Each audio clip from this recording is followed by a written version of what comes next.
안녕하십니까 국내 포뮬러1 팬 여러분, 대학생 친구들의 포뮬러1 수다 포뮬러 톡에 오신 여러분들을 환영합니다. 환영합니다. 네. 여름방학이 이제 시작하고 네. 일주일이 지났는데, 이제 사실 저희가 이렇게 또 주말에 녹음을 하고 있는데, 원래라면 또 프랙티스 세션 결과도 보고 네. 뭐 퀄리파잉도 시청도 하고 약간 이럴 시간인데, 레이스가 없는 게 생각보다 약간 좀 어색하네요. 아, 그렇죠. 그리고 한 주가 아니라 벌써 한 달 지나지 않았나요? 뭐가 말이죠? 여름방학이 된지. 여름방학이 된지, 우리 저번 주까지 헝가리 그랑프리 했는데 이게 무슨 소리야? 나. 학교의 방학이 아니라 제가 말씀드린 거 이제 포뮬러1 서머 브레이크 여름 방학이라는 거죠. 제가 요즘 많이 덥지 않습니까, 요즘? 그렇죠. 더위를 드셨네. 네.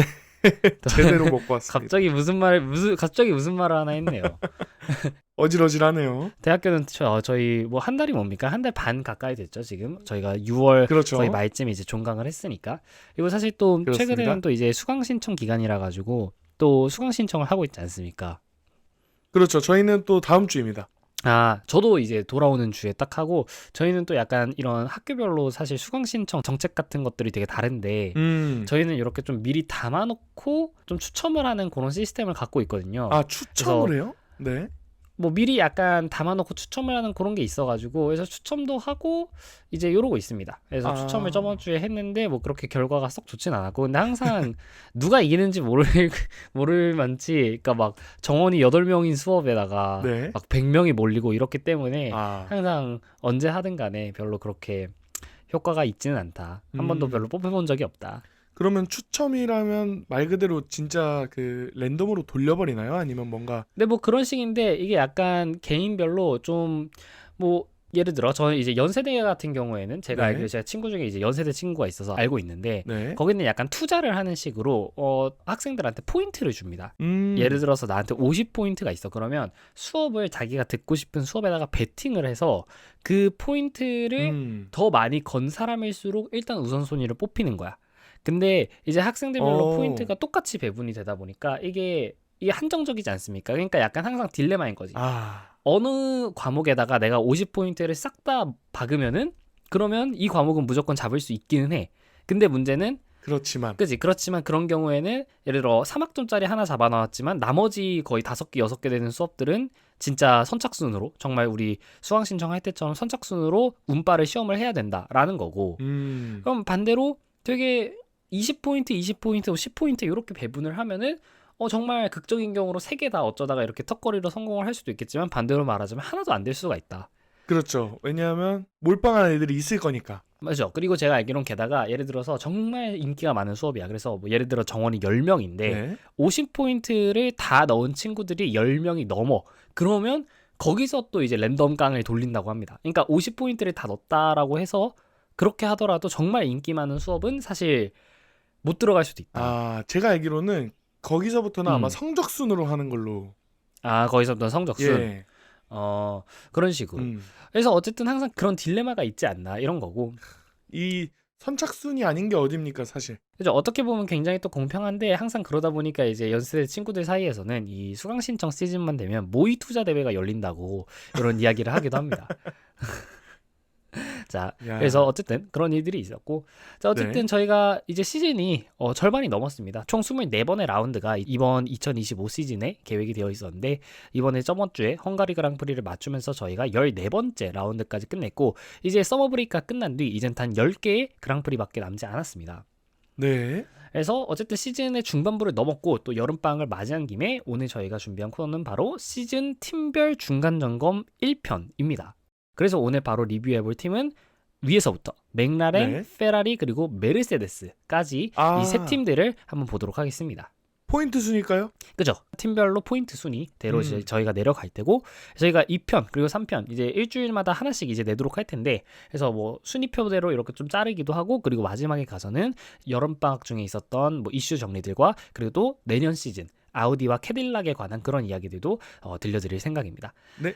그리고 저희가 저번 헝가리 그랑프리 리뷰 방송에서 마지막에 말씀을 드렸듯이, 저희가 이번 돌아오는 네덜란드 그랑프리를 가지고 저희 구독자 감사 이벤트를 한번 열 계획에 있기 때문에 아직 정확한 포맷은 좀 계획 중에 있습니다. 네. 어쨌든 저희가 한 다음 주나 다다음 주 중 안으로 인스타나 아니면 이제 팟빵 공지글 아니면 스포티파이 공지글 등으로 인해서 이제 공지를 드릴 예정이고 많은 분들이 저희 이벤트에 참가하셔서 재밌는 또 좋은 선물 가져가시면 좋을 것 같다는 생각이 듭니다. 네, 알겠습니다. 이벤트 참여 위해서는 팔로우 해둬야겠죠? 아, 그렇죠. 그거는 뭐 네. 이제 구독하고 뭐 좋아요 이런 것들은 이미 다들 아실 거라고 생각을 합니다.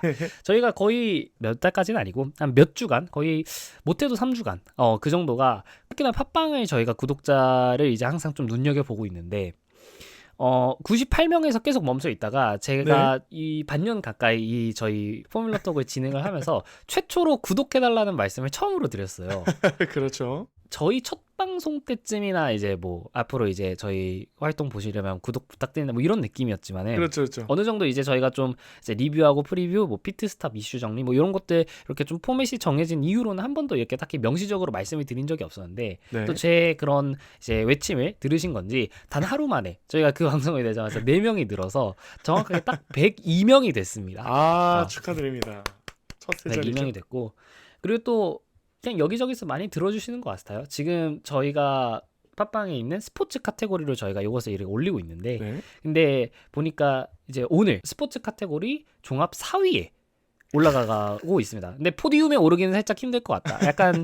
약간 이제 팟캐스트계의 루이스 해밀턴 같은 지금 거의 그런 느낌으로 제가 이러고 있는데 네. 자, 어쨌든 저에게 많이들 팔로우 해주시고 또 들어주셔서 정말 감사합니다. 감사합니다. 이 야구 축구를 이기기는 사실 쉽지 않죠.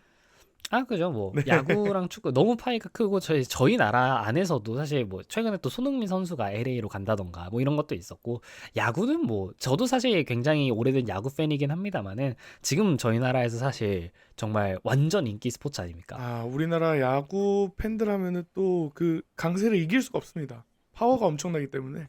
저도 저번에 이제 녹음했을 때도 보면은 진짜 야구장 갔다 오는 길에 레이스 보고 저희가 정말 다양한 스포츠를 제가 눈여겨보고 있는데 그렇죠. 제가 진짜 스포츠를 정말 많이 봅니다. 제가 KBO 리그도 보고 메이저리그도 보고요. 근데 네. 메이저리그는 사실 어쨌든 한국 선수들 위주로 보긴 하는데 NBA도 좋아합니다. NBA 그리고 V리그 그러니까 V요? 우리나라 배구 리그 배구 리그도 제가 팔로우를 하고요. 오. 그리고 축구 K리그 뭐 이런 것들도 저희가 항상 뭐 그냥 약간 항상 하는 게 이제 스포츠 뉴스 보고 있는 그런 거라서 근데 그래서 사실 개인적인 바람 중 하나는 제가 항상 네이버 스포츠를 통해서 모든 스포츠 뉴스를 좀 접하는데 아직까지 네이버 스포츠 카테고리에 모터 스포츠 카테고리가 없습니다. 뭐 사실 당연한 게 아닐까 싶기는 한데 뭐 한국인 드라이버라던가 아니면 이제 뭐 한국 기업이 좀 포뮬러1에 진출을 하면 좀 자연스럽게 따라오지 않을까 생각을 합니다만은 해서 네. 어쨌든 포뮬러1 뉴스들은 제가 항상 외신으로 좀 보고 있는 게 아직까지는 좀 아쉬운 점인 것 같습니다. 그렇습니다. 그렇지만 이번 또 F1 영화도 있고 사람들이 조금 더 이제 관심을 가지기 시작하고 있기 때문에 맞습니다. F1 더 무비가 지금 저희 나라에서도 굉장히 좀 회자가 되고 많은 분들이 보고 저도 2번이나 봤습니다. 그렇습니다. 어쩌면 포뮬러1 팬분들이 한 번씩 안 봐서 이렇게 흥행을 할 수도 있나 싶기는 한데 최근에 사실 우리나라에서 이 영화 업계가 좀 많이 침체돼 있지 않았습니까? 그렇죠. 특히나 코로나 이후로 그랬는데 네. 근데 정말 이례적으로 영화가 이렇게 좀 잘 되는 거를 최근에 되게 오래간만에 보는 것 같다. 근데 하필 또 그게 포뮬러1 이런 거고 맞아. 그 얘기는 들었습니다. 브래드 피트 이 배우가 사실 네. 정말 여러 영화에 출연하지 않았습니까? 저 너무 좋아하는 배우입니다. 근데 이 브래드 피트의 지금까지 출연작 중 최대 흥행이라고 해요. F1 더 네. 무비가. 이번에가 정말요? 최대 흥행이라고 합니다. 전 세계를 대상으로 했을 때 최다 관중 동원 및 최다 수익 뭐 이렇게 이야기를 하던데 와. 그만큼 사실 포뮬러 1이 또 저변이 이렇게 넓어지고 있다. 이렇게 볼 수 있을 것 같습니다. 이 굵직굵직한 영화들로만 사실 유명한 배우였잖아요. 엄청 메이저 배우인데 맞습니다. 이 뭐라 그래야 되지? 화제성이라고 할까요? 화제성을 좀 등에 업고 이렇게 또 1등 영화를 찍는 게 아닌가 싶습니다. 맞습니다. 심지어 이제 또 2편도 제작이 확정이 되었다고 하는데 사실 어떻게 나올지는 모르겠어요. 이제 2편이라고 해서 F2 해가지고 이제 포뮬러 2 얘기하는 건지 모르겠어요. 네, 그러진 않겠지만은 사실 어쨌든 2편이 확정이 되었다고는 합니다. 그러니까 어떤 이슈로 찍을지는 모르겠지만 아무튼 우리 2편을 찍자 뭐 이런 얘기까지는 했다고요. 자, 어쨌든 네. 이런저런 잡담은 그만하고 저희가 바로 시즌 중간 점검을 시작해 보도록 하겠습니다.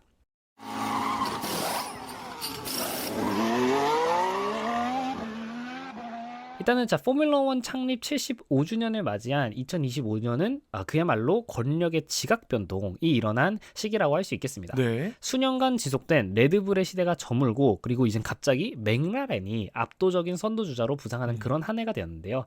반면 그거에 반해서 저희가 오늘 살펴볼 이 페라리와 그리고 메르세데스, 사실 포뮬러 1의 가장 유서 깊은 이름들이라고 할 수 있는데 사실 이들은 사실 자신들의 머신의 한계에 부딪혀가지고 굉장히 좀 복잡한 싸움을 벌이고 있는 것 같습니다. 네. 그래서 일단 본격적인 분석에 앞서 현재 순위표를 한번 보도록 하겠습니다. 저희가 오늘 첫 번째로 살펴볼 맥라렌이 당연히 이제 컨스트럭터 1위를 차지를 하고 있고요. 네. 559포인트. 2위인 페라리가 260포인트로 이미 1위인 맥라렌과는 더블 포인트 이상으로 벌어진 격차입니다. 그렇습니다. 그리고 3위인 메르세데스는 236포인트로 페라리와 24포인트 차이 이렇게 되어 있고요.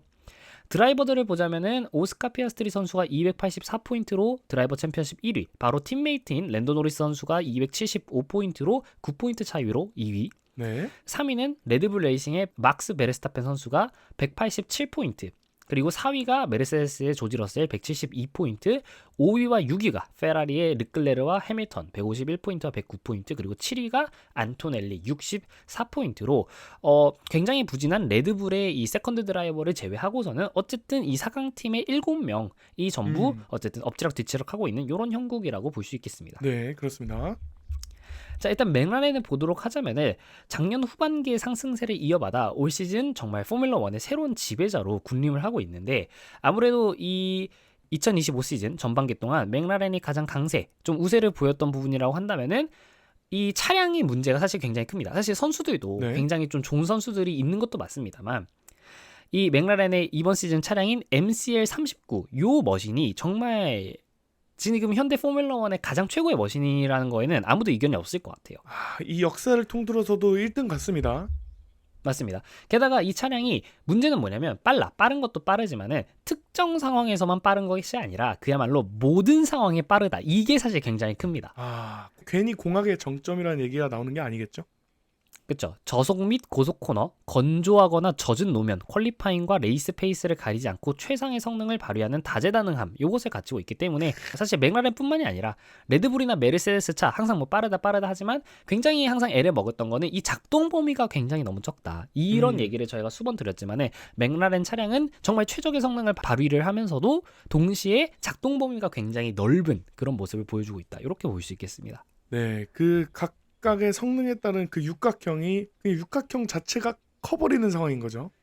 그렇죠. 육각형 자체가 굉장히 고른데 이제 모든 부분에서 크다. 뭐 약간 이런 부분인 거고, 특히나 이 타이어 온도를 관리하는 그 능력에서 정말 큰 강점을 보이고 있다라고 할 수 있겠습니다. 그게 또 드라이버의 기량에 따라서가 아니라 차를 어떻게 만드냐에 따라서도 달라지는군요. 그렇죠. 뭐 타이어 온도, 이 다운포스와 이 직진성 사이에서 이 적절한 밸런스를 찾는 그런 것들도 있고, 네. 아니면은 차량이 공기를 뚫고 나가면서 나가는 그런 공기 흐름에 따른 냉각 시스템 같은 것도 있을 것 같고, 그래서 이런 높은 수준의 다운포스와 거기에 대비해서 굉장히 낮은 드래그라든가 아니면 타이어 상호작용, 이런 것에 대한 기술적 투자가 굉장히 결합된 관계로 퀄리파잉에서는 항상 맥라렌이 항상 그렇게 압도적이진 않았어요. 가끔은 베르스타펜이 폴포지션을 하기도 하고, 뭐 캐나다 같은 경우는 러셀 선수가 폴포지션을 차지하기도 하고요. 근데 퀄리파잉에서는 근소한 차이로 뒤지더라도 레이스에서 특히나 맥라렌 차가 이렇게 좀 압도적인 모습을 보일 수 있었던 거는 결국 레이스에서 정말 여러 랩 300km 가까이를 달리면서 이 지속적인 운영을 하는 데 있어서 타이어 관리에 있어서 이런 편안함을 가지고 있었기 때문에 이런 압도적인 모습이 시즌 내내 나오는 것이 아닌가 생각을 합니다. 맥라렌 너무 독주합니다. 이 페라리랑 메르세데스 합쳐도 거의 50점 이상 차이 납니다. 맞습니다. 그리고 사실 게다가 빠른 차가 전부가 아닙니다. 맥라렌은 레이스 주말 운영 측면에서도 완벽에 가까운 모습으로 지금까지 풀씨 이번 시즌 네. 중계를 보시면서 맥라렌 피트스탑에서 실수 있었던 적 기억나십니까?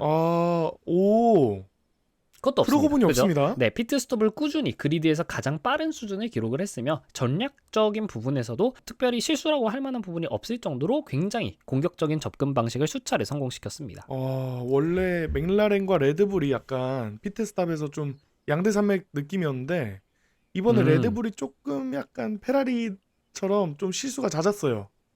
맞습니다. 그래서 사실 이번 시즌에는 좀 페라리가 특히나 피트스톱이 엄청 빨랐다 이런 느낌이었는데 지금 직전 헝가리 그랑프리에서 있었던 맥라렌의 피트스톱이 이번 시즌 최단 시간을 갱신하기도 했습니다. 1.9초가 나왔거든요. 와, 1초 대가요. 네, 그래서 맥라렌이 지금 단순히 그냥 뭐 차량이 빠르고 드라이버들도 빠르고 그것뿐만이 아니라 팀 운영 측면에서도 정말 완벽에 가까운 모습을 보이고 있다라고 할 수 있겠습니다. 네.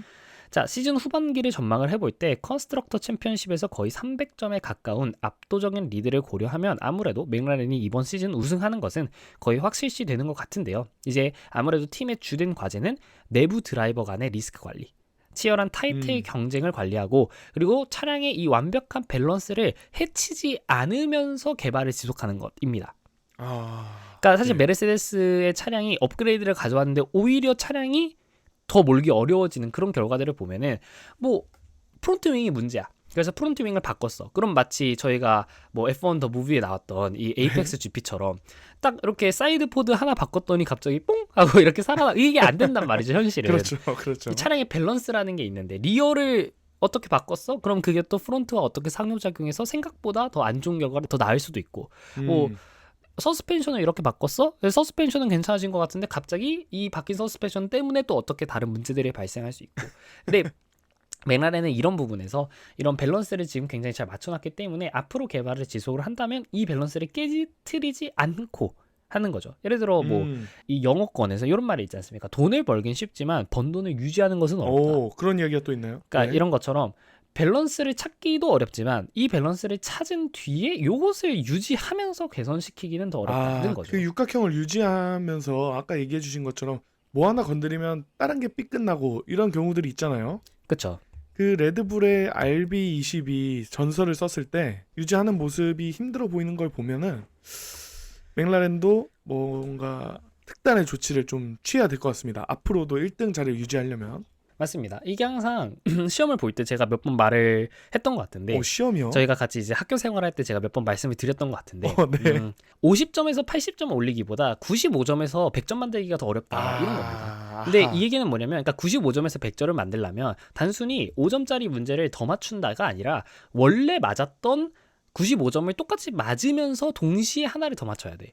그렇죠. 그것도 어려운 문제를. 그지? 그 말이기 때문에 그러니까 지금 예를 들어 맥라렌 차가 99점이라고 칩시다. 그래서 100점짜리 차를 만들고 싶어. 근데 그래서 그 단 1점 모자라는 그 부분을 공부를 해내면 그 1점을 얻는데 다른 데서 갑자기 성적이 떨어져가지고 오히려 차량이 더 떨어질 수 있어. 지금까지 맞았던 99점을 그대로 유지를 하면서 거기에 1점을 추가를 해야 되니까 사실상 어쨌든 더 힘들다라는 거고. 뭐 근데 사실 지금의 페이스로 본다면은 맥라렌은 그냥 이번 시즌 좀 차량 개발 그만해도 되지 않을까요? 그러니까, 사실, 그러니까 이 정도로 내버려 두고 이제 나머지 여력을 좀 내년 시즌에 쏟는 것도 어차피 사실 그냥 이번 시즌 우승이 거의 확실시가 된다라고 한다면 그것도 좀 가능하지 않을까라는 생각이 좀 들기도 합니다. 그렇습니다. 사실 뭐 그 둘의 좀 팀메이트 간의 약간 팀워크를 좀 더 중요시하는 게 차 개발보다는 중요해 보입니다. 개인의 입장에선. 맞습니다.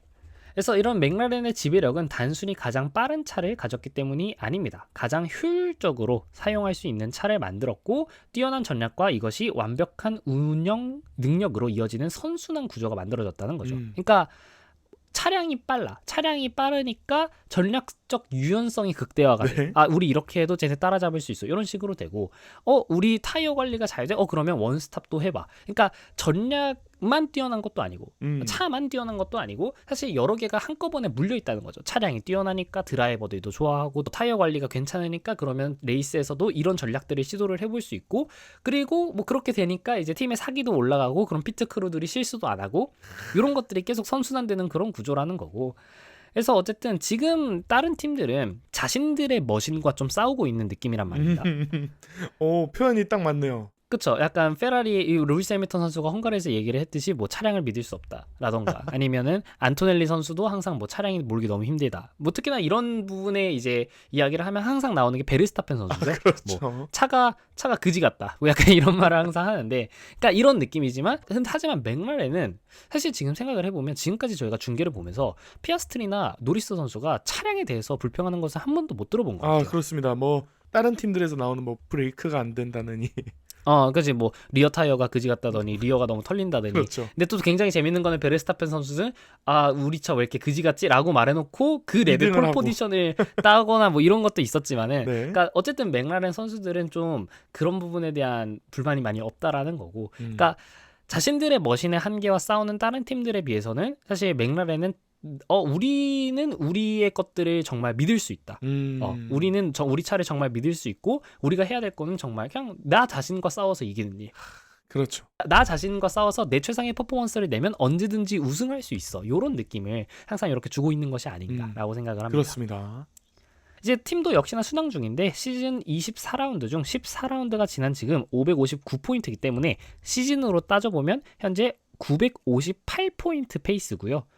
직전에 이 컨스트럭터 한 시즌 최다 포인트 기록을 가진 게 2023 시즌 레드불이 당시가 860점이었습니다. 그리고 와. 그 직전 기록은 2016년 메르세데스의 765포인트였기 때문에 이 한 시즌 최다 컨스트럭터 포인트를 갱신을 할 뿐만이 아니라 심지어 거의 100포인트 가까운 간격으로 갱신을 할 거기 때문에 정말 2025 시즌의 맥라렌은 포뮬러 1 역사를 통틀어 봐도 정말 강팀이다. 이렇게 볼 수 있을 것 같습니다. 야, 그것도 심지어 뭐 레드불처럼 한 명이 엄청 잘하는 게 아니라 둘 다 균형적으로 잘하잖아요. 뭐 사실 그렇기 때문에 이런 것이 가능하다라고 봐야겠죠. 어쨌든 한 명의 퍼스트 드라이버를 극도로 밀어주는 전략보다는 두 명 다 사실 거의 딴 팀들의 퍼스트 드라이버만큼 하기 때문에 사실 이게 이론적으로 절대로 이길 수가 없는 거거든요. 그러니까 네. 약간 그런 거야. 그러니까 FIFA 같은 게임을 한다고 칩시다. 네. 그러면은 뭐 팀별로 예산이 있을 거 아닙니까? 그렇죠. 그래서 누구는 뭐 어느 팀은 스타 플레이어 한 명을 영입하고 다른 데들은 좀 이제 안 좋은 애들로 채워. 뭐 이런 느낌인데. 네. 근데 약간 맥라렌은 스타 플레이어로 이제 11명을 다 채운 듯한 그런 느낌이란 거지. 그러니까 이게 이론적으로만 가능하다고 한다면 이건 사실 절대로 이론적으로 이길 수 없는 그런 것이 아닌가. 저희가 도입부에 얘기했던 연세대학교 수강 신청 시스템이 떠오릅니다. 다른 학생들은 50포인트를 들고 있는데 자기 혼자 막 200포인트, 300포인트 그렇죠. 들고요. 혼자 포인트를 한 200점 들고 있는. 다른 애들은 막 최대로 다 넣어도 50포인트밖에 못 넣는데 얘는 막 어느 수업에 100포인트씩 넣고 근데도 막 포인트가 남아. 이런 느낌이기 때문에 이거는 어쩔 수 없다. 그렇죠. 자, 이런 거고. 자, 그리고 또 굉장히 역사적인 시즌 퍼포먼스인데요. 지금 사실 게다가 드라이버 챔피언십이 물론 노리스와 피아스트리 둘 중 누군가가 될지는 아직 모르지만은 어쨌든 누구 한 명이 되더라도 어쨌든 1등, 2등은 결국 맥라렌 드라이버가 할 거다 이겁니다. 그렇죠. 사실 이게 엄청 희귀한 경우는 아니고 뭐 사실 몇 번 최근에도 이런 일이 있었는데 아까 말씀드렸던 850포인트 시즌에 그때 이제 당시 레드불도 1위가 막스 베르스타펜 선수 그리고 바로 2위가 팀메이트였던 세르기오 페레즈 선수 이렇게 됐었고 한창 루이스 해밀턴 선수가 이제 메르세데스에서 전성기를 이제 보내고 있었을 당시에도 팀메이트였던 발테리 보타스 선수가 드라이버 챔피언십 2위를 같이 먹어주는 그런 일들이 몇 번 있었거든요. 근데 사실 그러면 저희가 좀 역사에서 반면 교사를 좀 잡을 수 있습니다. 그러니까 어쨌든 맥라렌이 해야 되는 게 뭐냐면 이제 앞으로 남은 시즌 동안 이 두 드라이버 간의 이 관계를 좀 정립하는 것. 이 두 드라이버 간의 타이틀 경쟁을 좀 잘 관리하는 것이지 않습니까? 그렇죠. 근데 뭐 방금 말씀드렸던 이제 베르스타펜 선수나 루이스 해밀턴 선수 같은 경우는 너무 대놓고 이제 그들이 퍼스트 드라이버였던 감이 있고 이것과 관련해서 좀 저희가 흥미롭게 볼 수 있는 게 바로 2002년이었는데 이제 2002년 당시에도 페라리의 미하엘 슈마허 선수가 이제 월드 챔피언을 차지를 하고 그리고 이제 드라이버 챔피언십 2위가 바로 같은 팀의 루벤스 바리첼로 요 선수였는데요. 2002년에 페라리는 과연 그 두 명을 어떻게 관리했나 요것을 한번 보도록 하겠습니다. 근데 사실 생각보다 2002년 당시에 이 루벤스와 마이클 슈마허 요 사이에 생각보다 트러블은 별로 없었습니다. 1등과 2위긴 했습니다만 여전히 어쨌든 슈마허가 그때는 그래도 이 바리첼로보다는 뛰어나다 요 느낌이 있었어. 그렇죠. 그래서 1등과 2등을 했음에도 불구하고 지금 같은 경우는 노리스와 피아스트리가 거의 동등한 관계에서 경쟁을 하는 반면에 이때는 슈마허가 어쨌든 우위에 있던 상황이었기 때문에 서로 막 트러블이 있다 하지는 않았는데 다만 팀이 조금 욕을 먹었습니다. 자, 이게 무슨 일이냐? 2002년 오스트리아 그랑프리를 한번 보도록 하자면 이때 마지막에 루벤스 선수가 1위로 달리고 있었는데 그때 이 슈마허의 챔피언십을 위해서 1위를 넘겨주라는 지시가 나옵니다. 그래서 루벤스 바리첼로 선수가 2002년 오스트리아 그랑프리 레이스 내내 선두였지만 진짜 마지막 랩에 체커드 플래그가 보이는 그 스트레이트에서 속도를 줄여가지고 슈마허에게 1위를 내주었습니다. 네.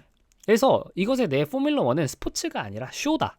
이게 왜 스포츠다? 이게 왜 경쟁이냐? 이건 그냥 쇼가 아니냐? 레슬링처럼. 네. 그러니까 레슬링도 쇼인가요? 제가 알기로는 레슬링도 약간 이렇게 좀 짜고 치는 그런 걸로 제가 알고 그 있는데 아마 그러니까 예, 그 다른 그 종목이 있을 겁니다. 그 정말 그 올림픽에서 하는 쇼를 레슬링 위한. 말고 그 약간 쇼 레슬링 이런 부분 이제 그런 네. 것처럼 그래서 그런 비판이 굉장히 크게 일어났고 이에 따라 2002년 시즌 말에 포뮬러 1은 규정을 바꿔가지고 경기 결과에 영향을 주는 팀 오더를 금지하게 됩니다. 오. 근데 사실 생각보다 영향이 없었던 게 왜냐면 팀 오더를 금지했던 거야. 그러니까 무슨 얘기냐면은 팀 오더가 아닌데 선수들끼리 자리가 바꾸면 돼. 그래서 무슨 일이 있었냐? 아, 네. 그래서 오호. 이게 좀 굉장히 문제가 됐던 게 바로 2007년의 브라질 그랑프리였는데요. 2007년의 브라질 그랑프리는 이때 당시 2007년 시즌의 마지막 라운드였습니다. 그래서 이 브라질 그랑프리 직전까지의 드라이버 포인트는 맥라렌의 지금의 이제 페라리에는 루이스 해밀턴 선수인데 이때 당시 맥라렌에 있었던 루이스 해밀턴 선수가 107포인트로 드라이버 챔피언십 1위를 달리고 있었고요. 네. 바로 2위가 팀메이트였던 맥라렌의 페르난도 알론소 선수가 103포인트 그리고 3위가 페라리의 키미 라이코넨 선수로 100포인트였어요. 네. 근데 이렇게 됐는데 이때 이제 퀄리파잉에서 폴 포지션이 페라리의 다른 드라이버였던 펠리페 마사였고 2위가 해밀턴, 3위가 키미 라이코넨 이렇게 시작을 합니다. 그래서 어떻게 되는 거냐면 키미 라이코넨 선수는 어쨌든 1위를 해야 돼. 이때 당시에는 포인트가 개정되기 전이라서 1위를 하면은 10포인트를 주던 그런 시절입니다. 네. 산술적으로 마지막 레이스에서 뒤집기가 가능해. 키미 라이코넨 선수가 1등을 해가지고 예를 들어 10포인트를 얻고 해밀턴 선수와 뭐 페르난도 알론소 선수가 뭐 조금 포인트를 적게 한다면 이길 수 있는 그런 상황이었는데 레이스 이제 스타트에서 근데 펠리페 마사 선수가 1등이지 않았습니까? 2등이 네. 해밀턴, 3위가 키미 라이코넨이었는데 레이스 스타트에서 바로 키미 라이코넨 선수가 해밀턴을 추월해서 이 레이스 전체가 펠리페 마사 그리고 키미 라이코넨 이렇게 원투로 달리게 됩니다. 네. 그래서 페라리 입장에서는 드라이버 챔피언십을 키미 라이코넨에게 주기 위해 이때 펠리페 마사 선수는 이 레이스를 1등을 해도 어쨌든 드라이버 챔피언십 그 순위에 영향을 줄 수 있는 순위가 아니었거든요. 네. 그래서 페라리 입장에서는 드라이버 챔피언십을 키미 라이코넨 선수에게 주기 위해 당시 키미 라이코넨과 이 펠리페 마사 이 두 선수의 순위를 서로 바꿀 필요가 있었습니다. 네. 근데 팀 오더로 이 얘기를 못 하는 거야. 2007년이니까. 그렇죠. 규정이 생겼죠? 그래서 어떻게 했냐? 키미 라이코넨 선수를 챔피언으로 만들기 위해 서로의 피트인 타이밍을 조정을 한다던가. 게다가 당시에는 와. 레이스 중간에 재급유를 하던 시절이었는데 펠리페 마사 선수에게 연료를 더 많이 넣어줌으로써 피트인 시간을 지연시킨다던가 하는 식으로 결과적으로 키미 라이코넨 선수를 앞으로 보냈고 와. 키미 라이코넨이 이때 당시 2007년 레이스를 우승하고 페르난도 알론소 선수가 3위로 들어오고 그리고 루이스 해밀턴 선수는 이때 당시 차량 결함으로 유의미한 포인트 획득을 해내지 못하면서 이 레이스가 끝난 뒤 2007 시즌이 키미 라이코넨이 110포인트 네. 맥라렌의 루이스 해밀턴과 그리고 페르난도 알론소 각각이 109포인트, 109포인트로 결국 키미 라이코넨 선수가 이때 2007 시즌의 드라이버 챔피언십을 우승하게 됩니다. 1포인트 차이. 야, 딱 그 계획한 대로 됐습니다. 맞습니다. 그래가지고 이게 진짜 맥라렌 입장에서는 와. 109포인트, 109포인트. 그래서 이때 당시 컨스트럭터는 맥라렌이 어쨌든 우승을 하긴 했어요. 그러니까 네, 109포인트, 그렇죠. 109포인트로 우승을 하긴 했는데 근데 그래놓고 키미 라이코넨 요 한 명한테 1포인트가 사실 누구 한 와. 명이 1포인트가 모자란 것도 아니고 해밀턴도 109포인트, 네. 알론소도 109포인트. 근데 키미 라이코넨 요 선수 혼자가 110포인트. 이렇게 돼가지고 드라이버 챔피언십이 내줬던 겁니다. 와, 이거 계획한 사람은 도파민 왕 터집니다. 맞습니다. 이때 당시에 어쨌든 이 키미 라이코넨 선수와 펠리페 마사 선수는 어쨌든 키미 라이코넨 선수가 페라리의 퍼스트 드라이버 요 이제 느낌을 계속 가져가고 있었기 때문에 아니 뭐 그렇게 하면 펠리페 마사 선수가 반발하지 않나요? 뭐 이렇게 여쭤보실 수도 있는데 마사 선수는 이제 오히려 그 팀 전략이었으니까 되게 잘 받아들였습니다. 오. 그거를. 오호호호. 그래서 그거는 별로 영향이 없었지만 어쨌든 팀 오더상으로 지시를 내려서 서로 포지션을 바꾼 것이 아니라 팀의 전략으로 바꾸었던 것이기 때문에 약간의 문제가 되긴 했었지만 결과적으로 징계가 없이 끝나기도 했고요. 네. 자 어쨌든 결과적으로 팀들이 어차피 암호무전이나 아니면 전략 변경으로 이런 시스템을 우회하기 때문에 실효성이 없다고 판단해 FIA는 2011년부터 이 규정을 다시 폐지하고 그러다 보니까 이제 작년 헝가리에서 그랬던 것처럼 팀메이트 간에 자리를 양보하라는 무전을 이제는 자유롭게 할 수 있게 되었습니다. 아, 그렇습니다. 그 부분에서 살짝 의아해하고 있었거든요. 딱. 네. 그래서 어쨌든 이렇게 실효성이 없는 규정이라서 좀 폐지가 되었다. 이런 거고. 자, 그래서 이제 팀은 뭐 이런 이슈들이 있을 것 같고 드라이버들 이야기를 한번 해보자면은 피아스트리가 284포인트 그리고 노리스가 275포인트로 정말 치열한 접전입니다. 네. 피아스트리의 2025 시즌은 사실 굉장히 일관성 있고 또 사실 굉장히 좀 안정된 캄하다. 그런 느낌인 것 맞습니다. 그런 느낌인 것 같습니다. 포뮬러 1 3년 차에 불과한 이 굉장히 어린 드라이버는 이미 완성형 드라이버로 거듭난 모습인데요. 개막전과 캐나다 그랑프리를 제외한 14개의 레이스 중 12번의 레이스에서 포디움에 올랐으며 이번 시즌 모든 그랑프리에서 포인트를 획득한 유일한 드라이버입니다. 와, 모든 그랑프리요? 맞습니다. 가장 이제 최저순위가 호주에서 약간 이제 시즌 시작하자마자 자신의 홈 그랑프리에서 비가 오는 상황에서 슬립을 하면서 또 순위권을 잘 지키고 있다가 9위까지 떨어지기도 했습니다만 어쨌든 포인트를 땄고요. 그 잔디가 밀어준 그 사건이죠. 그렇죠. 그랬었다가 이제 나머지는 굉장히 좀 안정적인 그런 모습을 항상 보였다. 이렇게 볼 수 있겠고 반대로 이제 랜도 노리스 선수 같은 경우는 의심할 여지 없이 챔피언십 경쟁에 충분히 뛰어들 만한 그런 자격이 있는 드라이버인 것은 맞습니다. 그리고 네. 특히나 서머 브레이크 이전 오스트리아, 영국 그리고 헝가리까지 휴직기 직전에 4번의 레이스 중 3번의 레이스에서 우승을 거두면서 특히나 좀 폼이 좀 올라온 모습입니다. 근데 이제 반대는 사실 생각보다 어쨌든 실수가 조금 작긴 하다. 이런 겁니다. 중국 스프린트 퀄리파잉에서 6위를 기록한다거나 아니면은 뭐 10라운드 캐나다에서 피아스트리와 충돌을 해서 이제 리타이어 한다거나 네. 뭐 심지어 캐나다에서는 퀄리파잉 순위도 7위로 굉장히 아쉬운 모습이었고 벨기에 그랑프리에서는 이 롤링 스타트를 하는 과정에서 맨 처음에 배터리 관리 문제를 겪으면서 롤링 스타트를 하자마자 팀메이트였던 피아스트리에게 허무하게 선두 자리를 내준 뒤 그대로 2위로 레이스를 맞추기도 했습니다. 안정성이나 아니면 좀 이런 컴다운한 이런 모습에서는 조금 피아스트리가 앞서 있는 모습이라고 한다지만은 실수가 없는 노리스는 사실 그리드에서 가장 빠른 그런 모습이기 때문에 둘의 스타일이 굉장히 상반되는 그런 것 같아요. 조금 그 기복이 있군요. 노리스는 피아스트리보다는. 그렇죠. 사실 기복이 있다라고 하는 이제 맥라렌 기준으로 기복이 있다라고 봐야겠죠. 그렇죠. 전 그런 거고. 그래서 약간 둘이 느낌을 보자면 피아스트리 선수는 굉장히 좀 차가운 암살자 같은 느낌이라고 한다면은 이 노리스 선수는 약간 버서커 같은 느낌입니다. 버서커요. 그러니까 좀 굉장히 극단적인. 버서커가 저희가 또 게임 같은 데서 나오면 약간 자신의 생명력을 깎아서 공격력을 극대화하는 약간 그런 캐릭터들이거든요. 그렇죠. 그런 것처럼 실수가 가끔 작기도 하고 가끔은 또 굉장히 감정적인 면모를 보이기도 합니다만 네. 그것들이 잘 통제가 되는 날에는 그 누구보다도 빠른 이런 모습이다. 지금까지 둘의 맞대결을 보자면 피아스트리가 우승 6번, 노리스가 5번, 포디움은 피아스트리가 12번, 그리고 노리스가 10번, 네. 폴 포지션은 각각 서로 4번씩 하면서 여기는 동률이고요. 레이스 결과에서도 서로 7대7로 서로 우위가 없습니다. 다만 퀄리파잉에서는 피아스트리가 8번 우세하면서 8대6으로 피아스트리가 약간의 우세. 실제로 평균적인 퀄리파잉 랩타임도 피아스트리가 0.1초가량 빠르다고 나옵니다. 그래서 약간은 피아스트리가 조금은 아직까지 우위에 있다라고 볼 수 있겠고 네. 어쨌든 지금까지 맥라렌의 감독인 잭 브라운은 계속 이 두 드라이버들에게 공평하게 싸울 기회를 줄 것이라고 이야기를 하고 있고 그러다 보니까 지금 현재 포뮬러 1의 모든 팬분들 굳이 맥라렌 팬분들이 아니더라도 이 둘의 라이벌 관계를 굉장히 재밌게 보고 계십니다.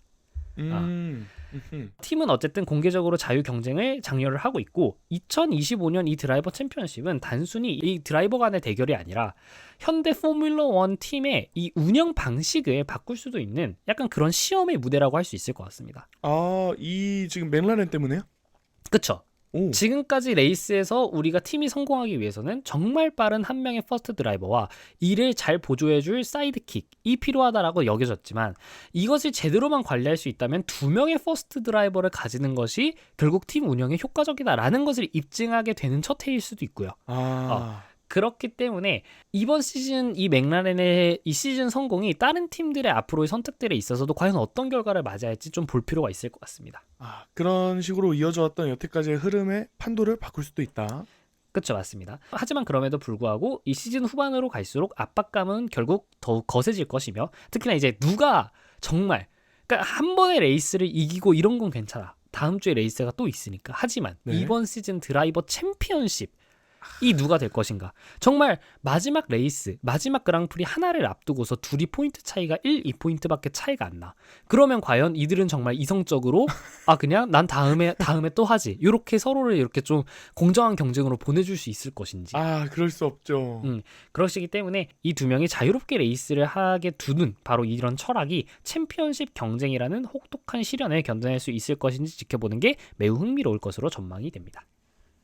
그렇습니다. 이게 오히려 이 둘이 이렇게 공평하게 논아먹기를 하니까 이 사실 막스 같이 혼자 독주했던 그 총 포인트에 대해서는 조금 그 레코드를 깨기는 힘들 것 같습니다. 맞습니다. 일단 그 860점을 이제 먹었을 당시에 이제 막스 베르스타펜 선수는 진짜 혼자 다 먹은 거잖아요. 자기 혼자서 이제 모든 레이스를 전부 독식한 수준이었기 때문에 그렇죠. 지금 이제 그 쌈 싸먹기 때문에 그 페이스는 좀 이제 못 먹는다라고 할 수 있을 것 같고요. 그때 당시 기억을 해보자면은 막스 베르스타펜 선수가 2023 시즌 끝났을 때 네. 시즌 포인트가 575포인트였거든요. 오, 네. 575포인트였기 때문에 어쨌든 이거는 뛰어넘기 굉장히 힘들 것 같다라고 볼 수 있겠습니다. 네.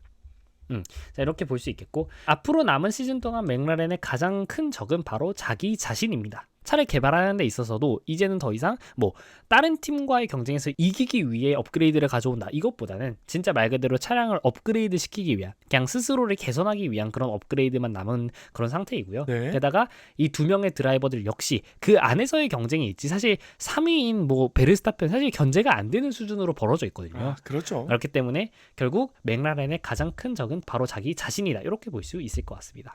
네, 한번 지켜봐야겠습니다. 1등의 독주 어떻게 될지.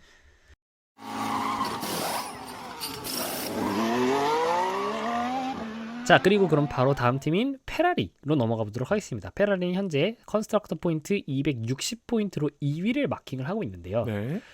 7번의 월드 챔피언을 차지한 루이스 해밀턴의 이적이라는 정말 21세기 최고의 뉴스와 함께 굉장히 호기롭게 시즌을 시작을 했습니다. 그래서 시즌 초반에 저는 심지어 우승 후보로 페라리를 뽑기도 그렇죠, 했었어요. 그렇죠. 그랬었습니다. 그렇죠. 드라이버 2명도 검증이 충분히 다 되었고 페라리의 팀에 어쨌든 이런 좀 반등을 기대해 볼 수 있지 않을까라고 생각을 했는데, 하지만 2025년 전반기는 여전히 실망과 의문을 남기는 그런 시기라고 볼 수 있겠습니다. 네. 사실 컨스트럭터 2위라는 순위도 페라리가 잘했다기보다는 메르세데스와 레드불의 부진에서 기인한 바가 굉장히 크다라는 평가가 좀 안팎으로 나옵니다. 페라리의 이번 시즌 차량인 SF25는 레이스에서는 종종 강력한 페이스를 보여주지만 퀄리파잉 페이스가 굉장히 처참하다, 이런 평가들이 많이 나옵니다. 둘이 개별적으로 있을 수 있는 건가요? 뭐 아무래도 이 차량 무게에 따른 그런 것들이 있겠고, 이게 무슨 얘기냐? 네.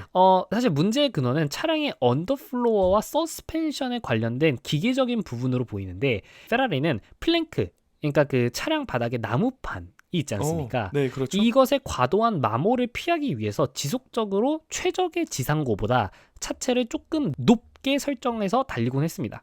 근데 그러다 보니까 고속 코너와 퀄리파잉에서 막대한 공기역학적 성능 손실을 야기하고 있는데, 특히나 중계를 보신 분들이라면 항상 페라리의 차에서 그렇게 불꽃이 많이 튀어요. 네. 그런 모습이, 어쨌든 이 차량이 이 서스펜션이라던가 이런 것들이 고속에서 지상고를 제어할 만큼 강력하거나 반응성이 좋지 않기 때문으로 지금 굉장히 추정되고 있는 상황입니다. 그런 것들이 다 힌트였군요. 그렇죠. 그러다 보니까 고속으로 빨리 달려야 되는 퀄리파잉의 페이스가 안 좋을 수밖에 없는 거고, 추가적으로 차가 어쨌든 개선은 되고 있지만 여전히 레이스 결과로는 잘 나타나지 않는데요. 헝가리에서 르클레르가 폴 포지션을 차지하고도 레이스에서 급격히 페이스가 떨어진 현상은 굉장히 또 이런 문제를 단적으로 보여주기도 하고, 게다가 레이스 후에 르클레르는 실시에서 문제가 있었다라고 했는데, 페라리의 감독인 바스엘 감독은 타이어 공기압이 우리가 좀 설정한 것과 맞지 않았다, 이렇게 이야기를 했고, 그러다 보니까 이 팀별로도 사실 차가 나쁘지는 않긴 한데 어디를 좀 개선해야 될지 좀 혼란스러운 모습을 조금 보여주고 있다, 이렇게 평가하는 부분도 있습니다. 네, 그렇습니다. 드라이버랑 뭐 팀의 이야기가 다르니까요, 애초에.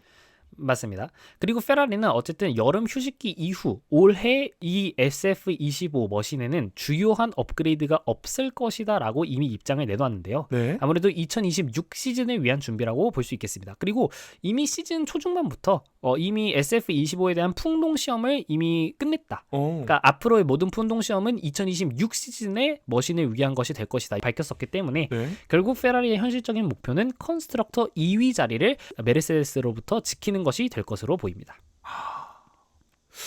그렇습니다. 지금 사실 맥라렌 독주를 제외하고는 페라리, 메르세데스, 레드불과의 싸움이죠. 맞습니다. 드라이버들을 한번 보도록 하자면은 르클레르 같은 경우에는 사실 해밀턴이라는 정말 이 포뮬러 1 역사의 가장 위대한 선수라고 해도 할 말이 없을, 그렇습니다. 정말 그런 선수가 왔음에도 불구하고 여전히 페라리의 주인은 본인임을 보여주고 있습니다. 어. 지금까지 페라리가 차지한 모든 포디움의 주인공이기도 하고요. 네. 그죠? 반면 해밀턴은 굉장히 사실 커리어에서 이런 적이 있었나 싶을 정도로 해밀턴의 명성에는 좀 맞지 않는 모습을 페라리에서 보이고 있습니다. 뭐 시즌 초반에는 또 게다가 뭐 호주에서 그랬었나요? 엔지니어가 K1 버튼을 누르라고 했는데 K1 버튼이 어딘지 약간 못 찾는 좀 약간 그런 느낌이라고 할까요? 그러니까 네. K1 거에서 차량에 대한 전반적인 이해도도 약간은 부족한 모습. 근데 사실 뭐 이제 처음 정말 오랜만에 새로운 팀에서 레이스를 하는 거기 때문에 그렇습니다. 그럴 수도 있겠습니다만 뭐 중국 스프린트에서는 또 사실 우승을 해내면서 조금씩 뭐 페라리 차량을 알아가는 중이다 뭐 이런 얘기를 하기도 하다가도 갑자기 직전 헝가리 그랑프리에서는 난 쓸모없다 뭐 이런 얘기를 하기도 하고요. 그래서 굉장히 루이스 해밀턴 선수는 이번 시즌에 들어서 기복이 좀 특히나 심한 그런 모습을 보이고 있습니다. 그렇습니다. 이게 또 초반에는 적응을 못하는 모습을 보이다가 한 7, 8번째 그랑프리였을까요? 그때쯤에 이제 슬슬 적응하고 있다 이런 얘기를 했거든요. 맞습니다. 사우디랑 바레인 여기서부터 약간씩 좀 페라리 차에 적응을 하고 있다. 조금씩 알아가는 중이다. 이런 식으로 이야기를 했다가 이후에 조금씩 사실 뭐 차량의 업그레이드가 진행이 되면서 그런 적응했던 부분들이 조금씩 더 깨졌을 수도 있고요. 아니면 그렇죠. 여전히 아직까지도 시간이 필요한 걸 수도 있겠습니다.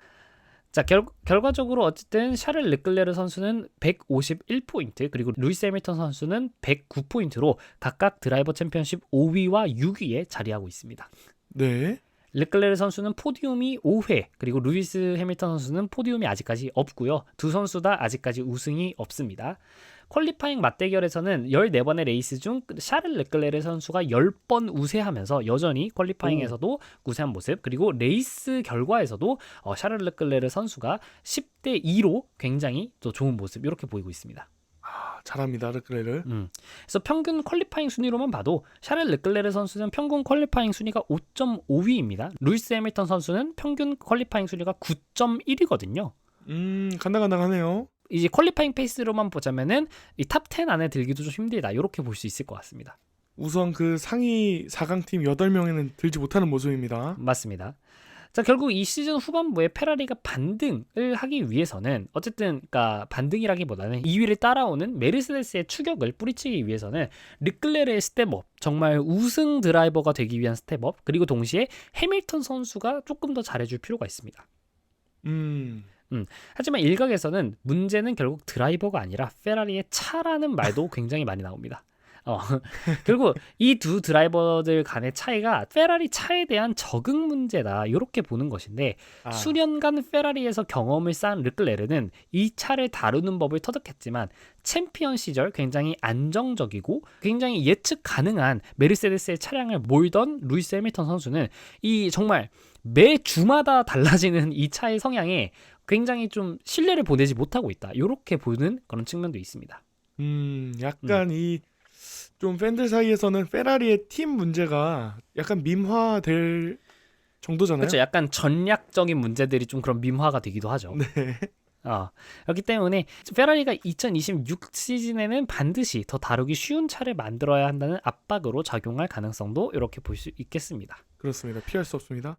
사실 이제 페라리에 있어서 이미 2025년은 2026년을 위한 거대한 테스트 세션이라고 볼 수 있을 것 같아요. 그래서 남은 시즌 동안 사실 페라리가 할 수 있는 현실적인 것들은 SF25 지금 있는 이번 시즌의 이 머신의 근본적인 문제를 얼마나 이해하고 그리고 해결책의 실마리를 찾느냐 이런 것들이 2026 시즌을 위한 테스트 세션으로 사용될 것 같다 이런 거이고요. 네.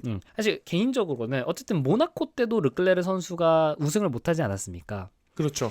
이제 돌아오는 후반기에서 몬자에서 과연 또 페라리가 작년 같은 정말 드라마를 또 연출할 수 있을지 한번 볼만할 것 같습니다. 작년에는 어땠을까요? 작년에는 이제 페라리가 사실 작년 같은 경우는 제가 기억하기로는 이 피아스트리와 또 노리스가 둘이 같이 경쟁을 하다가 결과적으로는 그때 또 원스톱 전략을 훌륭히 수행해낸 르클레르 선수가 1등을 차지했거든요. 그러면서 이제 또 썼습니다. 정말 페라리의 이 홈이라고 할 수 있는 이 몬자에서 이제 또 우승을 했었기 때문에 정말 드라마 같은 그런 레이스였는데 과연 이번 이탈리아에서도 예를 들어 정말 몬자에서 해밀턴 선수가 우승을 한다 이것도 굉장히 좀 의미가 있을 것 같아요. 어쨌든 이 페라리의 뉴커머지 않습니까? 근데 또 그런 그렇죠. 위대한 선수가 이런 새로운 팀의 뉴커머로 와가지고 그 팀이 가장 좋아하는 가장 상징성 있는 그런 서킷에서 우승을 해낸다. 뭐 하면 이것도 굉장히 좀 재밌는 스토리가 쓰여질 것 같고요. 하지만 여전히 후반부에도 페라리는 조금 그러니까 푸시를 한다는 느낌보다는 어디에 좀 매달려 있는 느낌이 좀 강하게 들긴 합니다. 아, 매달려 있다. 무슨 뜻일까요? 1등을 좀 추격한다거나 아니면 좀 어떻게 서로 이렇게 적극적으로 파이트하는 모습이라기보다는 가까스로 순위를 지키기 위해서 계속 이렇게 매달리고 있는 듯한 그런 모습을 준다라는 거고 네. 맥라렌 같은 경우는 사실 맥라렌과 비교를 하는 건 조금 그렇긴 합니다만 사실 맥라렌을 제외하고는 특히나 다른 팀들이 거의 다 비슷하긴 한데 네. 이제 맥라렌 같은 경우는 자신들의 순위를 좀 쟁취해 나가는 그런 느낌이라고 든다면은 그러니까 순위를 앞으로 좀 개선해 나가는 그런 느낌이면 페라리 같은 경우는 순위를 딱 가지고 있을 때 그것에서 떨어지지 않기 위해서 조금 항상 지키기 위해서 노력하는 쪽이다. 약간 이런 생각이 어허. 들기 때문에 네. 페라리가 어쨌든 포뮬러 1에서 굉장히 또 유서 깊은 팀이지 않습니까? 물론입니다. 어쨌든 이 페라리가 흥행하는 것이 또 F1의 흥행과도 맞닿아 있다. 이런 것이고 그래서 루이스 해밀턴 선수가 어쨌든 은퇴하기 전에 전 한 번 더 우승하는 모습을 또 보고 싶기도 합니다. 과연 힘들지 않을까 싶긴 한데 그럼 일단 단순히 일단 뭐 페라리가 우승팀으로 올라서는 것도 중요하겠지만은 르클레르 네. 선수를 이기는 것도 하나가 있을 거거든요. 아, 그렇죠. 사실 그렇기 때문에 또 힘들지 않을까 생각은 합니다만은 페라리의 후반기 시즌은 뭐 페라리 팬분들은 조금은 좀 기대치를 내려놓으실 필요도 있겠다. 이런 생각이 조금 듭니다. 다만 이제 메르세데스와의 2위 경쟁은 여전히 시즌을 좀 재밌게 흥미롭게 만드는 주제가 아니지 않나 이렇게 생각을 합니다. 물론입니다. 이 갑자기 든 궁금증인데 네, 팬층 풀만 보면은 네. 페라리가 아무래도 가장 많겠죠?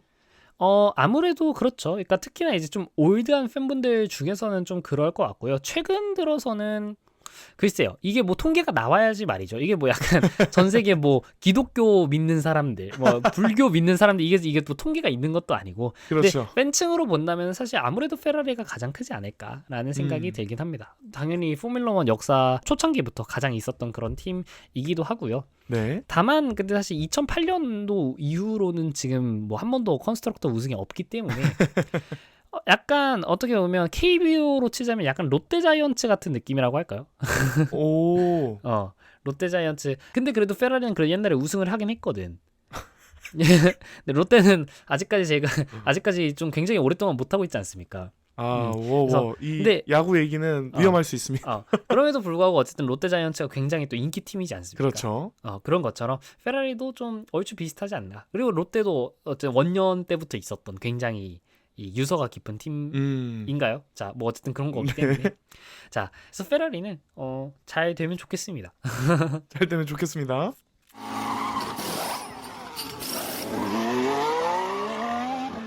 자, 다음은 바로 메르세데스로 넘어가 보도록 하겠습니다. 네.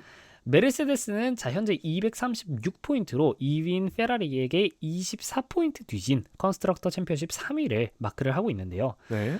2025년 굉장히 롤러코스터 같은 시즌을 보내고 있습니다. 캐나다에서 더블 포디움을 가져가기도 하는 그런 영광적인 우승도 있었고요. 반대로 뭐 레드불링 같은 데선 굉장히 실패를 맛보기도 하는 등 정말 롤러코스터 같은 시즌. 직전에 저희가 말씀해드렸던 페라리 같은 경우는 조금 롤러코스터가 있다라고 치면은 이 좀 낮게 내려갔다가 낮게 올라갔다가 하는 그런 느낌이라고 친다면 이 네. 정말 메르세데스 같은 경우는 최고점을 찍었다가 정말 최하 타점도 찍었다가 최고점을 찍었다가 계속 정말 이 진폭이 큰 그런 모습입니다. 가장 크지 않을까요? 그렇죠. 일단 올해 메르세데스의 정말 큰 하나의 문제점만 꼽게 된다면 바로 타이어 열 관리입니다. 특히나 리어 타이어 문제가 지속적으로 보도가 되었기도 했고요. 네. 그렇다고 해서 프론트 타이어가 괜찮느냐? 사실 이것도 아니거든요. 그래서 타이어 관리에 강점을 굉장히 보이는 러셀 선수조차 이번 시즌 도박적인 원스톱 전략을 거의 시도하지 않은 부분에서 이번 시즌 메르세데스 차량의 이런 타이어 관리에서의 측면이 굉장히 힘들다. 이렇게 단적으로 볼 수 있을 것 같습니다. 네. 자, 게다가 레이스뿐만이 아니라 레이스 외적으로도 구설수가 많은데요. 아무래도 이제 가장 큰 것 중 하나는 이제 메르세데스의 이 베르스타펜 이적 소식이었습니다. 그랬죠. 특히나 이제 토토 볼프 감독이 지속적으로 베르스타펜을 굉장히 좀 지지하고 특히나 흠모라고 할까요? 흠모해온 것을 포뮬러 1 팬분들이 이제 많이 아실 것 같은데요. 게다가 네. 러셀과 안토넬리 이 두 드라이버 누구에게도 2026 시즌을 위한 재계약을 메르세데스가 계속 제시하지 않으면서 정말 베르스타펜이 오는 것이 아니냐 이런 이슈가 계속 있었고 네. 그에 따라서 뭐 안토넬리 선수가 알핀으로 가서 뛸 거다부터 시작해가지고 어쩌면 베르스타펜이 메르세데스로 왔을 때 조지 러셀 선수가 방출이 된다면 캐딜락이 조지 러셀 선수를 데려갈 수도 있다. 아, 또는 메르세데스가 베르스타펜을 데려온다면 이 방출된 조지 러셀 선수를 레드불에서 데려가서 이 메르세데스의 조지 러셀과 베르스타펜이 서로 수합되는 그런 느낌이 나올 수도 있다. 정말 다양한 이슈들이 있었고 그렇습니다. 결국 이들도 사람인지라 이런 얘기를 계속하면 바깥쪽에서 좀 정신적으로 필요할 수밖에 없거든요. 피곤하죠. 맞습니다. 게다가 특히나 안토넬리 선수 같은 경우에는 또 그런 부분들이 굉장히 압박감으로 작용을 했을 것 같고요. 특히나 어린 나이에 포뮬러 1 시트를 이제 얻었는데 또 자신의 퍼포먼스도 굉장히 좀 안 좋은 상황에서 자꾸 내년 시즌에 내가 이제 다시 포뮬러 1 시트를 이룰 수도 있다. 이런 얘기가 들린다면은 심리적으로 많이 부담이 될 것 같습니다. 물론 그럴 겁니다. 뭐 그리고 게다가 이제 리저브로 있는 보타스 선수가 지속적으로 캐딜락으로 가고 싶다 이런 얘기를 했으니까 이게 약간 그러니까 물론 리저브 드라이버는 사실 그런 거가 제약이 없긴 합니다. 그러니까 여러 팀의 리저브 드라이버를 동시에 수행하는 경우도 있고요. 아, 그래서 그렇죠. 그렇게도 있기 때문에 그렇긴 하지만 어쨌든 팀 내적에서 뭐 그러니까 느낌으로 따지자면은 약간 같은 팀의 팀원이 이직하겠다고 동네방네 맨날 얘기하고 다니는 거랑 비슷하지 않습니까? 그렇죠. 맨날 나 이번에 어디 이력서 넣었어 맨날 밥 먹으면서 나 이번에 어디 이렇게 약간 이런 느낌이잖아. 그런데 걔네 친구들도 그리고 내 친구들도 다 그 얘기를 하고 있어. 그렇죠. 약간 그런 느낌인데 네. 물론 이제 어쨌든 보타스 선수가 굉장히 경험이 많고 이번 시즌에 들어서 키미 안토넬리 선수의 굉장히 좀 든든한 멘토 역할을 수행을 하고 있다라고 해요. 그래서 이 부분은 굉장히 좀 바람직한 부분인 것 같고 말 나온 김에 사실 보타스 선수는 캐딜락으로 가는 것이 거의 확정이 났다라는 이야기가 자꾸 뜹니다. 오. 근데 자꾸 뜨는데 아직까지 캐딜락 측에서 공식 성명을 발표하지 않아서 100% 확정은 아닙니다. 근데 네. 사실 뭐 몇 달 전부터 거의 막 캐딜락과 사인을 할 거다 이슈가 특히나 나왔지만은 요 한 일주일 전부터 특히나 좀 더 이야기가 계속 나오고 있고 거의 뭐 어떤 기사들에서는 이미 캐딜락으로 갔으니까 세컨드 시트는 누가 될 것인가 뭐 이런 걸로 컬럼을 쓰는 기자분들도 계시던데 근데 아직 캐딜락 쪽에서 공식적으로 이야기를 안 해가지고 뭐 아직까지는 정말 모른다 뭐 이런 거고요. 네. 그러는 와중에 게다가 또 이제 외신의 보도에 따르면은 보타스가 캐딜락으로 가기 전 이번 시즌 프랑코 콜라핀토를 대체 알핀에서 후반기를 달릴 가능성도 충분히 있다라고 이야기가 나오기도 했습니다. 오. 그냥 메르세데스가 나온 김에 저희가 메르세데스 관련된 이런 소식을 좀 전달을 해드리는 건데 네. 일단 콜라핀토 선수가 어쨌든 굉장히 좀 부진하지 않았습니까? 잭도한 선수를 대체한 이후로. 그렇습니다. 아직 노포인트 맞죠? 맞습니다. 지금까지 7경기를 뛰는 동안 단 한 번도 포인트를 따지 못했고 최고 성적이 13위였습니다.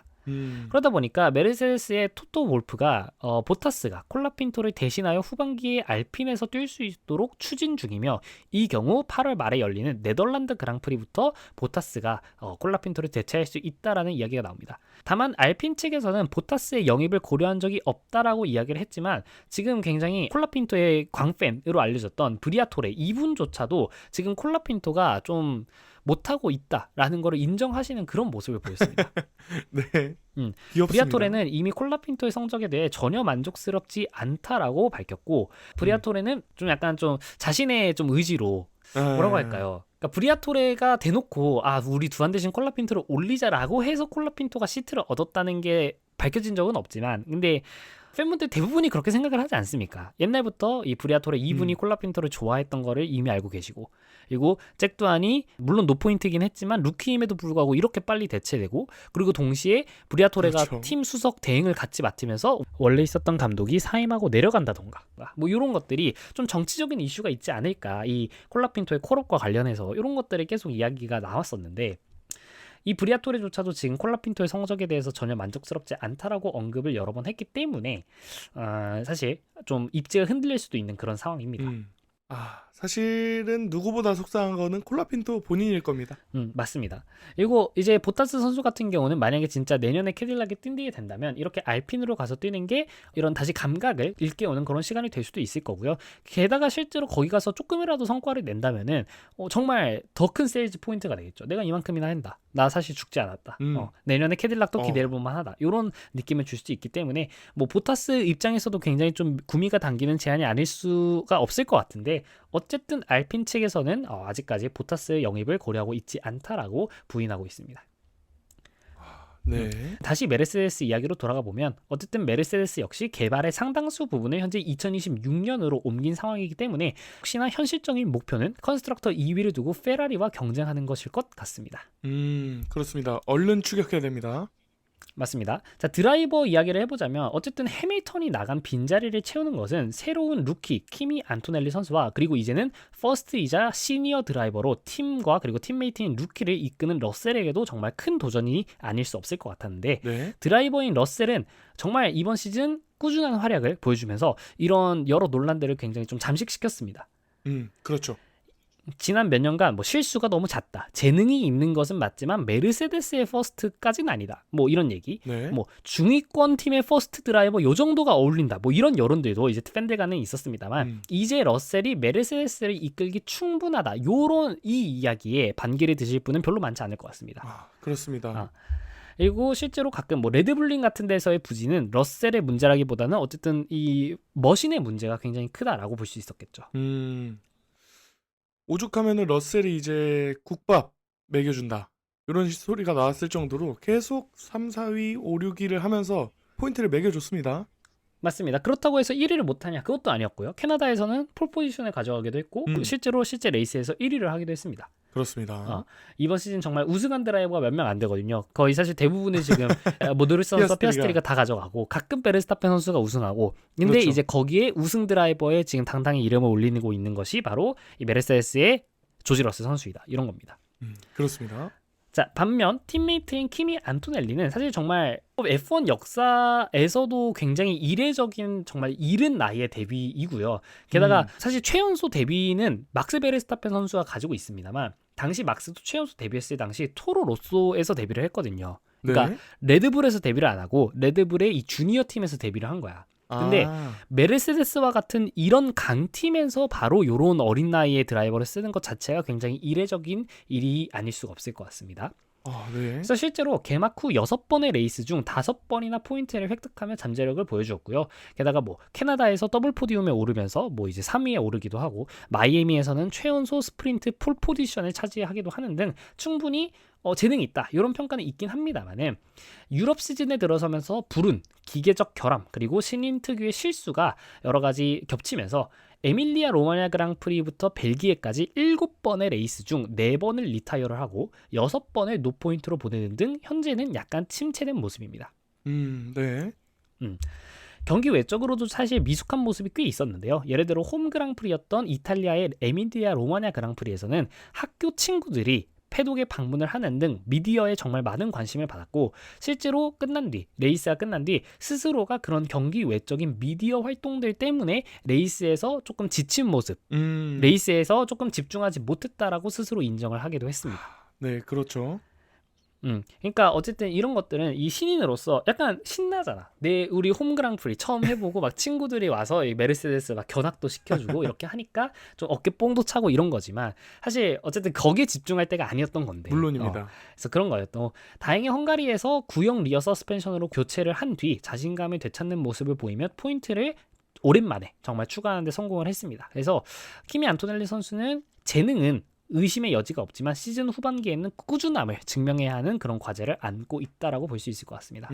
이 성장 직전에 뭔가 소년을 보고 있는 것 같습니다.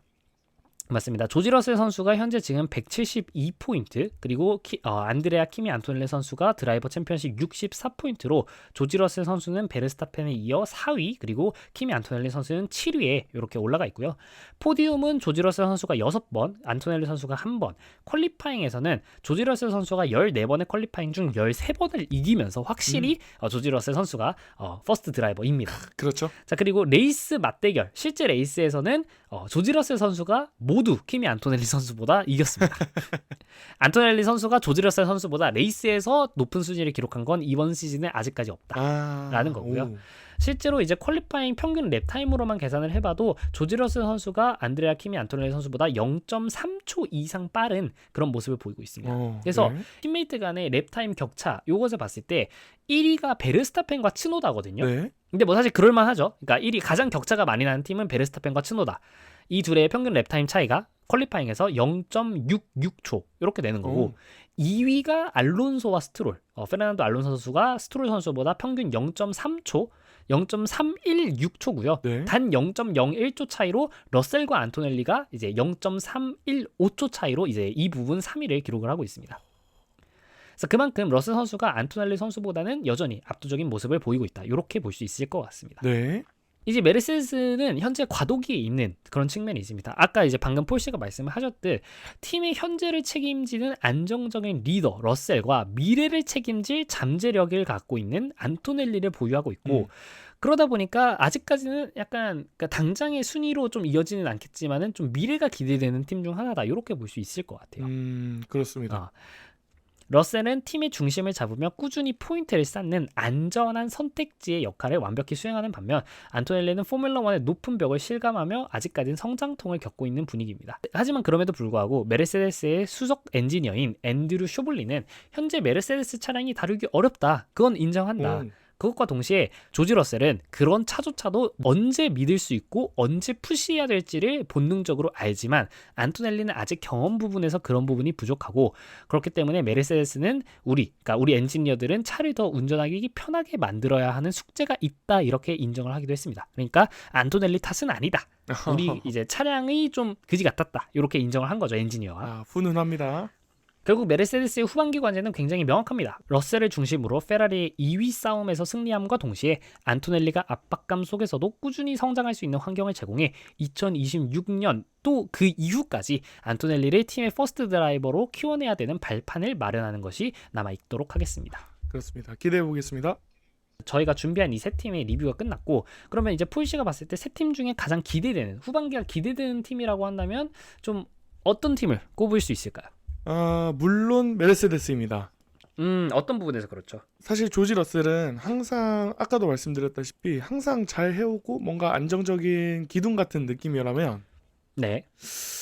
이 안토넬리가 뭐라 그럴까요? 제가 아까 소년이라고 표현을 했던 것처럼 진짜 그 남자가 되기 위해선 이것저것 장애물을 지나고 실패해보고 넘어지고 일어서고 이런 과정들이 필요하지 않습니까?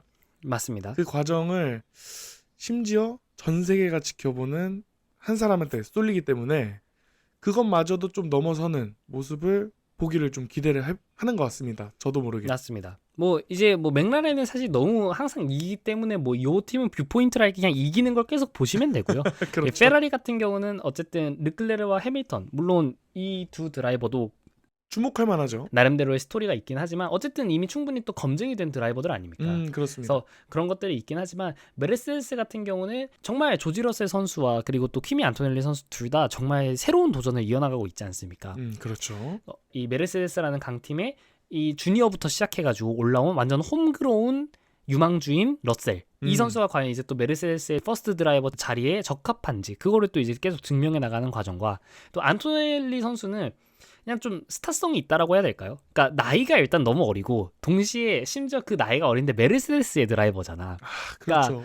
그게 너무 이미 이슈성이 크기 때문에 아무래도 이번 시즌 후반기를 봤을 때 이 세 팀 중에서는 좀 많이 주목을 받지 않을까 이렇게 보입니다. 그리고 메르세데스도 뭐 페라리 못지않게 이 포뮬러 1에서 굉장히 잔뼈가 굵은 그런 유명문 팀이기도 하고요. 그렇죠. 다음 이번 시즌은 이렇게 볼 수 있지 않을까 이렇게 생각을 합니다. 네, 사실 그 안토넬리의 그 자리에 다른 어떤 선수들이 그 나이 때 들어가든지 다 비슷한 과정을 겪었을 것 같습니다.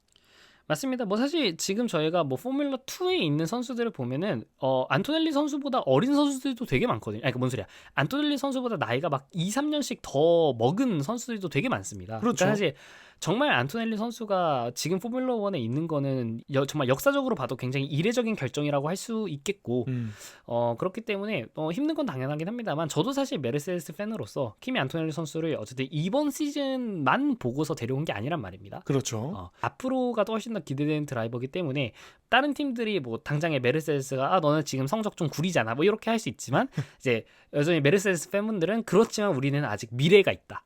이렇게 좀 이야기를 할 수 있지 않을까 싶은데 또 그렇게 하기에는 지금 맥라렌의 피아스트리와 노리스가 둘 다 너무 어리긴 합니다.